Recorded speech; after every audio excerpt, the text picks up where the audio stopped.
Welcome back. You're watching SA Today with me, Unati Patyasha. Let's continue then on our discussion over the University of the Free State. The Vice-Chancellor, Professor Francis Petersen, addressed the media a few minutes ago, or hours ago rather, over the recent incidents of alleged racism slur at the university a little bit earlier on.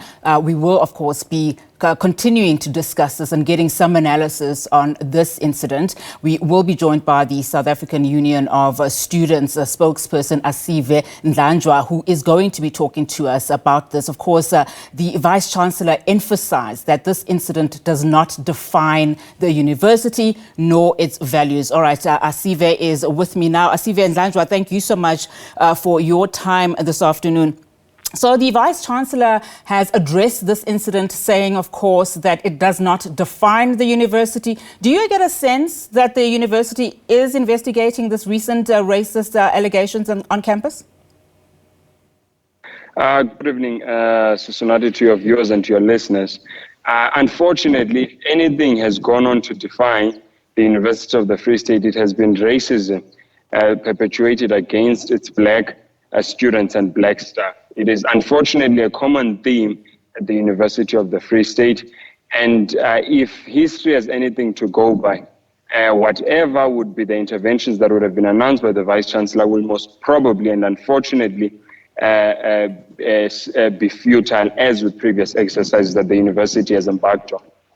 Now, of course, he mentioned several times that the 2008 incident is something of the past. Now, that is a story, of course, that made international headlines, where 4 students were obviously, in the headlines for making the cleaners at the university at the time drink urine. Of course, the Human Rights Commission was involved. And subsequent to that, in fact, the Free State Center for Human Rights was launched in 2017 at the university. So when you have an institution like this that has had to deal with racist incidents in the past and establishes a Center for Human Rights in 2017, but yet still you get these incidences, what does that tell us? You know, what is unfortunate and what this should tell us is that these are just window dressing exercises meant to appease the public and to relieve the pressure from the institution. What happened in 2008 would happen again, or if not even more pronounced, in 2016, when black workers and black students were beaten up in the presence of the Vice-Chancellor by rugby players and their parents. So this is, and then a year, in fact, in years, subsequent years later, we had many incidents of students being thrown at by urine or being spat at by their white counterparts.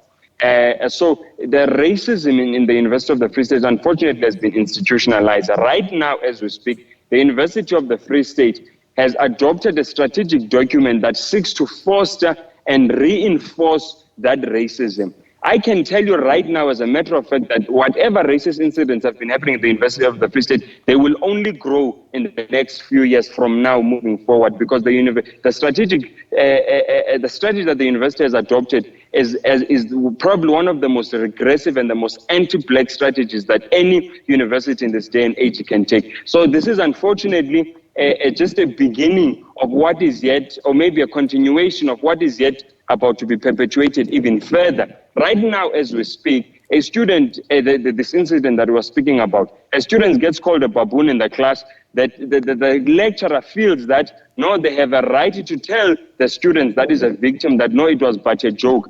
You would think that the university would take that seriously. As we speak that now, no action has been taken against even that lecturer. But what the university did, it went against a judgment of the SCA and ensured that the white students are created, they have their own separate Afrikaans class, while the class that was the English class that was disturbed, where the student was called a baboon, is taken online. Yeah, the African students have been told they can come and they can be taught in class in Afrikaans. So there is nothing and absolutely no commitment from the Vice-Chancellor, anyone in that institution, to root out and meet out racism, because when it does, the white students and the Afrikaners, they are protected to ensure that they are safe from the repercussions of their own actions against black students in the university.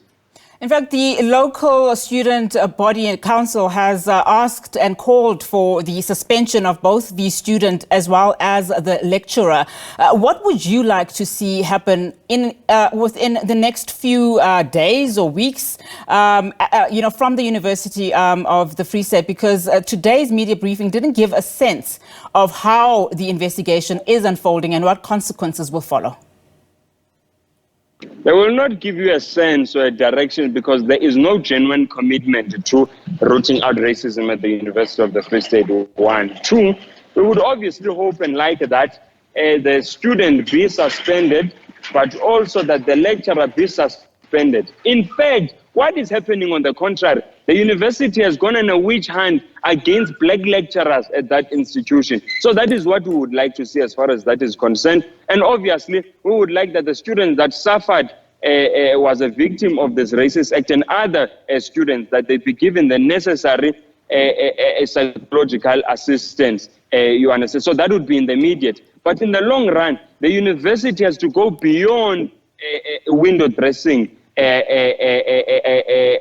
racism and in the University of the Free State. One. Number two, they must repeal their current strategic document and their strategy, the term Vision 130, because it will only further perpetuate such incidents. And three, they must, the Vice-Chancellor must protect black lecturers at that institution from the hands of white racists empowered by your Afro-Forums and your Freedom Front Pluses. And, Asive, as we are talking about this, I want us to go back to this racial slur. It's not something that's only being used in institutions of learning, but it is something that we are finding in society at large. Of course, the Human Rights Commission is there to make sure such languages are not used, but these are continuing unabated, despite the reference of words such as baboon being leveled to black people, having deep racial divisions and connotations to them. What would you like to see from a larger scale in society to happen so that we can deal with this matter? I wish I had the answers, Sis Unati, but I think one of the things that we can do would be to be very harsh towards racist and racist acts. Our laws, and generally in South Africa, whether it is because we believe it is a bastardization of Ubuntu or whatever, but we are very lenient towards racism. We have also, unfortunately, as a country, used very cheap tactics towards reconciliation, which is unfortunately. And so this is why these things carry on to perpetuate themselves. So one of the things that can be done, practically speaking, for instance, at the University of the Free State, and this is what we thought we had won a few years back, was to ensure that we remove this supremacy of Afrikaans, because unfortunately in most of our spaces, Afrikaans is still given some level of supremacy, and one would say, but it's just but a language. But for as long as you do that, and you carry on to leave these spaces to be white and uninterrupted, you create an impression that these races, in fact, are justified to treat black people as pariahs in their own land and as visitors, and to call them baboons, because the system itself gives preeminence to their culture, to their language, over at the expense of the majority, which is the black majority in South Africa. So these are some of the things we need. We need to be very harsh on racist. Number two, we need to live and not create the impression that there is something supreme about being white or being Afrikaner, through ensuring that, systematically speaking, we are able to, as I've given an example in universities, to remove this supremacy that Afrikaans enjoys in our institutions. Asive, thank you so much for your time this afternoon. Really do appreciate your comments. Asive Dlanjwa is the South African Union of Students spokesperson, of course, commenting there on yet another alleged racist incident at the University of the Free State.